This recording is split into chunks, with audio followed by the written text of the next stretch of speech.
அதெல்லாம் பார்க்க வேண்டாம் சார், சரக்கு ரொம்ப சுத்தமானது. ஏய், நீ ஏன் வாய வச்சுட்டு சும்மா இருக்க மாட்டேங்கிற? அவர் தான் செக் பண்றாரு இல்ல.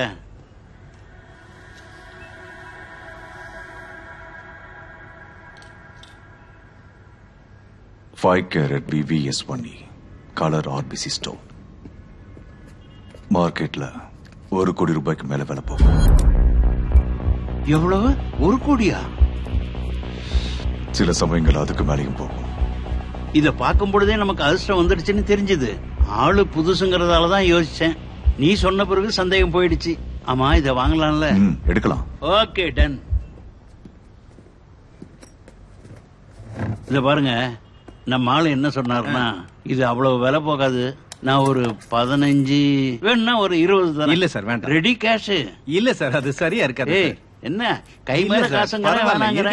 சரி, வந்துட்டல, கொடுத்துட்டு போ. சார், இது 50 லட்சத்துக்கு குறைஞ்சு கொடுக்க முடியாது.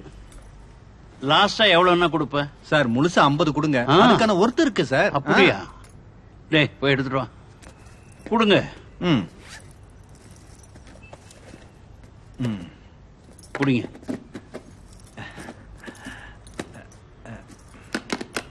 எண்ணி பார்க்கலாம். அதெல்லாம் என்ன ஒண்ணா கரெக்டா இருக்கும். மறுபடியும் இந்த மாதிரி பொருள் வந்தா என்கிட்ட தான் கொடுக்கணும். என்ன? அது கண்டிப்பா வரும். சரி, நான் கிளம்பட்டுமா? வரேன் சார். ரொம்ப thanks. Thank you. Bye. Thank you sir. 1 crore ரூபாய் வைரம்.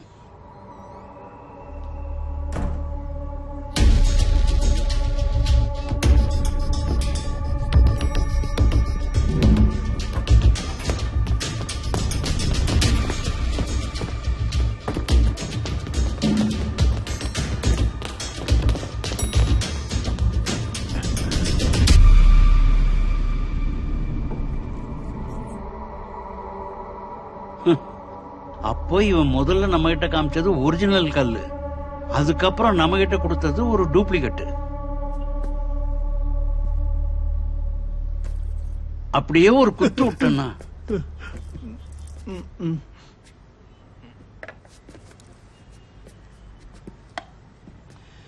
ஏன் சைமா, நீ எப்படி கண்டுபிடிச்ச? நான் பார்க்கும் பொழுது 2 கல்லையும் ஒரு வித்தியாசமும் தெரியலையே. அவரச்சா, காட்டுல இருக்கிற சிங்கத்தை போல தான் கல்லுல உருவாக்குற இந்த டைமண்ட்ஸும் ஒரு பார்வையிலேயே அது ஒரிஜினலா இல்லையான்னு கண்டுபிடிக்கணும்.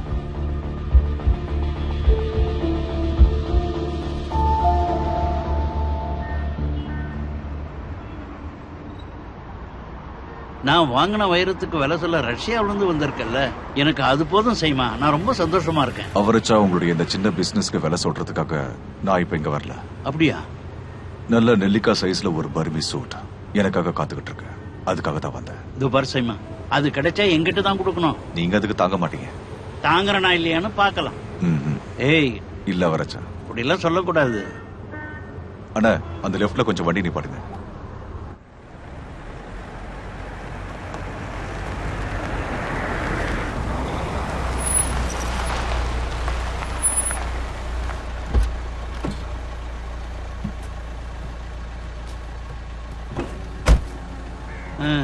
இது யார் வீடு சைமன்?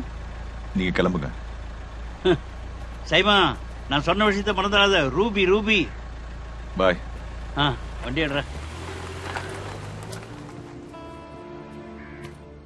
சரித்திர பொருட்களை தேடி கண்டுபிடிக்கிறதுல பெஸ்டான the great archaeologist Divakaran sir. மண்ணுல ஏதாச்சும் புதைச்சு வைக்கிறீங்களா, இல்ல புதைச்சதை எடுக்கிறீங்களா? மாஸ்டர். வா சைமன், வா உள்ள போலாம். அக்ரிகல்ச்சர் டிபார்ட்மெண்ட்ல இருந்து நல்ல விதைகள்லாம் கிடைச்சது. அதை தான் விதைச்சுக்கிட்டு இருந்தேன். நீ உட்காருப்பா.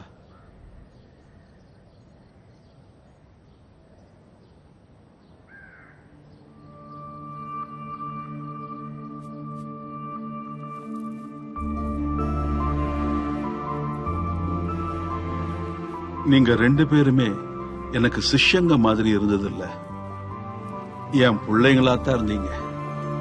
அது சரி, நீ இப்ப எந்த நாட்டில இருந்து வர? சைபீரியால இருந்து. சைபீரியா, த டைமண்ட் ஹப். ஆர்கியாலஜி, அப்புறம் ஜெமாலஜி. உன்னோட ஐடியாக்கள்லாம் மாறிக்கிட்டே இருக்கே. நீ ஊர்ல இருந்திருந்தன்னா உன்னைத்தான் அனுப்பியிருப்பேன். ஆனா அவனே போறேன்னு விருப்பப்பட்டான், அதனாலதான் அனுப்பி வச்சேன். நீ கடைசியா சந்தோஷ எப்ப பார்த்த? Thalassery palace exploration. நேத்தி ஏதோ போலீஸ் ஸ்டேஷன்ல இருந்து கூப்பிட்டு இருந்தாங்க. அவன் உயிரோட இருக்கிறதுக்கான எந்த எவிடன்ஸும் இல்லைன்னுட்டாங்க. ஆனா சைமன், எனக்கு அதுல நம்பிக்கை இல்லை. எனக்கு தெரியணும் அவன் எங்க போயிருக்கான்னு. மாஸ்டர், அந்த பேக் ஸ்டோரிஸோட டீட்டெயில் எனக்கு தர முடியுமா?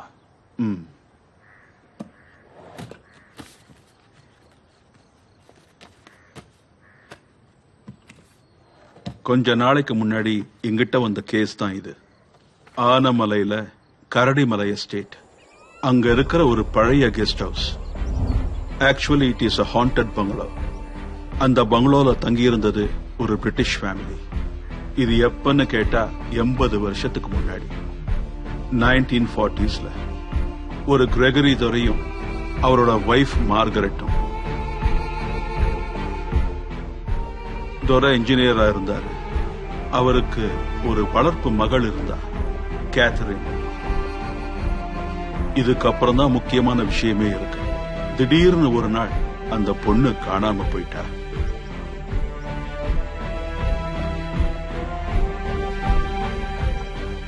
தாம் பொண்ணு எப்படியாவது திரும்பி வருவான்னு மார்கரெட் பல வருஷங்களா காத்துக்கிட்டு இருந்தா. தாம் பொண்ணு திரும்பி வரமாட்டான்னு தெரிஞ்சுக்கிட்ட அந்த துரை ஒய்ஃப கூட்டிக்கிட்டு இங்கிலாந்து போயிட்டாரு.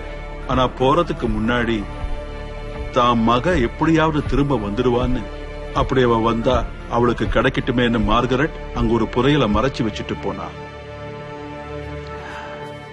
அது போதுமே மாஸ்டர். ஒரு அம்மா தான் பொண்ணுக்காக மறைச்சு வச்சிருக்கிற புதையல் ரியலி எக்ஸைட்டிங். கதையை நம்பலனாலும் புதையல் இருக்கிறது உண்மை. அது வெறும் சாதாரண புதையல் இல்ல சைமன். நான் ஏற்கனவே சொன்னேன்ல, எபீஜியன் பிளட் ரெட் பர்மீஸ் ரூபி. அந்த கரடிமலை எஸ்டேட் பங்களா இப்ப மேத்யூஸ் கிட்ட இருக்கு. அவன் அந்த ஊர்க்காரன் தான். அந்த ஆள் இப்ப அந்த பங்களாவை விக்கலான்னு முடிவு பண்ணிருக்கான். சந்தோஷ் அங்க போய் கொஞ்ச நாள் கழிச்சு என்ன கூப்பிட்டு இருந்தான். Master, finally I got it. அதுதான் சந்தோஷ் பண்ண last call. Police missing case file பண்ணிருக்காங்க. ஆனா இது வரைக்கும் தேடுறதுக்கு முயற்சியே பண்ணல. சோ ஆனமலையில மிஸ்ட்ரி இருக்கு, ட்ரெஷரும் இருக்கு. Simon, think twice before digging. அந்த பங்களால இப்பவும் ஒண்ணு அந்த குழந்தையோட ஆத்மாவோ இல்ல மார்கரெட்டோட ஆத்மாவோ சுத்துதுன்னு அந்த ஊர்க்காரங்க சொல்லிக்கிட்டு இருக்காங்க. The true mystery of the world is visible, not the invisible. Master, நீங்க தான் அடிக்கடி சொல்லுவீங்க.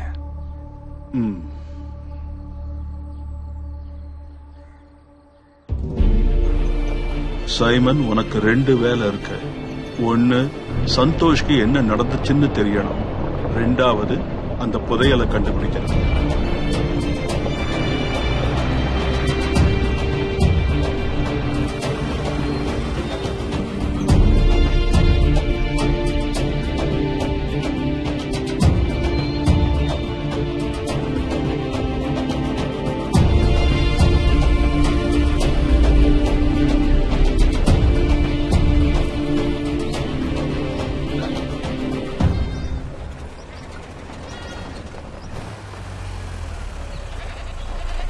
அண்ணா, ஆனமலை கெஸ்ட் ஹவுஸ்க்கு போற வழி எதுன? தங்கறதுக்குங்களா? ஆமா. ஏ வினோத்,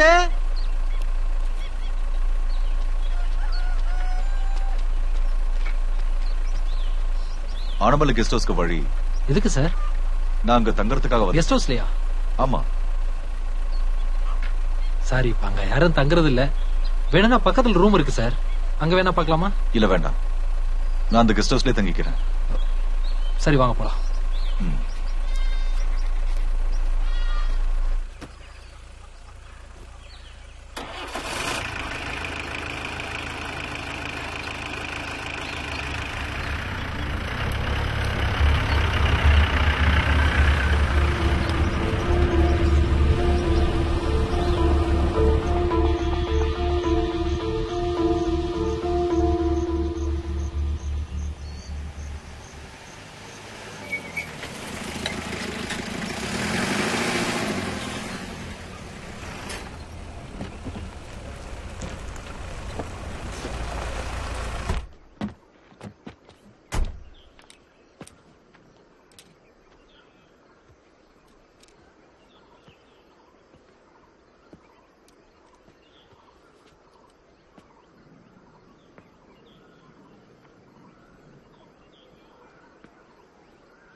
கெஸ்ட் ஹவுஸ்ல தங்கணும்னா அதுக்கு ஓனரோட பெர்மிஷன் வேணும். மேத்யூஸ் தானே ஓனர், நான் அவர்கிட்ட பேசிட்டேன்.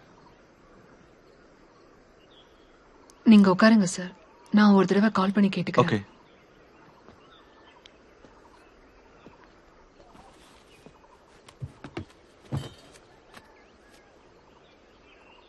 ம்.